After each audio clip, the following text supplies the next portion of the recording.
আপনারা জানেন আমরা জাতীয়তাবাদী ছাত্র দল জাকসু প্যানেল ঘোষণার পর থেকে একটি সুষ্ঠু ও নিরপেক্ষ নির্বাচনের প্রত্যাশা নিয়ে প্রচারণা চালিয়ে আসছি।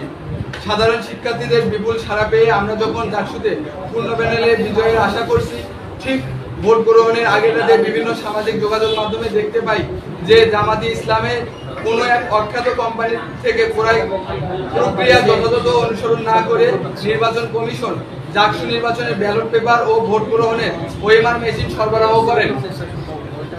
ছাত্র শিবিরের প্যানেলকে বিজয়ী করার লক্ষ্যে ভোট গণনার কারচুপি করার বিষয়টি জানাজানি হলে শিক্ষক শিক্ষার্থীদের চাপের মুখে নির্বাচন কমিশন তাৎক্ষণিকভাবে ওএমআর মেশিনে ভোট গণনার সিদ্ধান্ত পরিবর্তন করে ম্যানুয়ালি পদ্ধতিতে ভোট গ্রহণের সিদ্ধান্ত নিয়ে প্রজ্ঞাপন জারি করেন।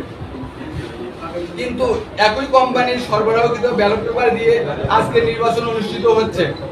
এতে করে ছাত্র শিবিরে তাদের নিজস্ব কোম্পানি থেকে আলাদা করে ব্যালট পেপার সংগ্রহ করে কারচুপির মাধ্যমে জয়ী হওয়ার জন্য নীল নকশা করে রেখেছেন বলে আমরা মনে করছি।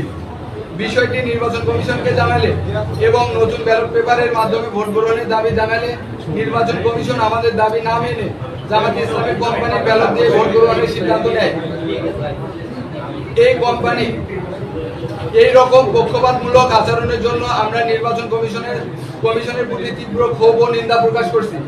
তারপরেও আমরা আশা রাখছি নির্বাচন কমিশন তাদের নিরপেক্ষতা বজায় রাখবে এবং ছাত্র শিবিরের নীল নকশা বাস্তবায়নে কোনো ধরনের শিক্ষার্থীরা ভোট দিতে আসতে উৎসাহ হারাবেন। জাকসু নির্বাচনে ছাত্রছাত্রীরা ভোট দিবে। এখানে গেটের বাইরে জামাতি ইসলামের লোকজন কি কাজ করে আমরা বুঝতে পারছি না। সকাল থেকে যখন ভোট গ্রহণ শুরু হয়েছে আমরা আমাদের প্রার্থীরা বিভিন্ন হলে ভোট দিয়েছি এবং সংবাদ কর্মীদের সাথে কথা বলেছি। আমরা এখানে একটি জরুরি উদ্বুদ্ধ পরিস্থিতির জন্য সংবাদ সম্মেলন করেছি। আমরা আমাদের কথা পেশ করেছি। আমরা আশা করছি আমরা হল ভিজিটে যাব এবং আপনাদের সাথে আমরা পুনরায় কথা বলবো।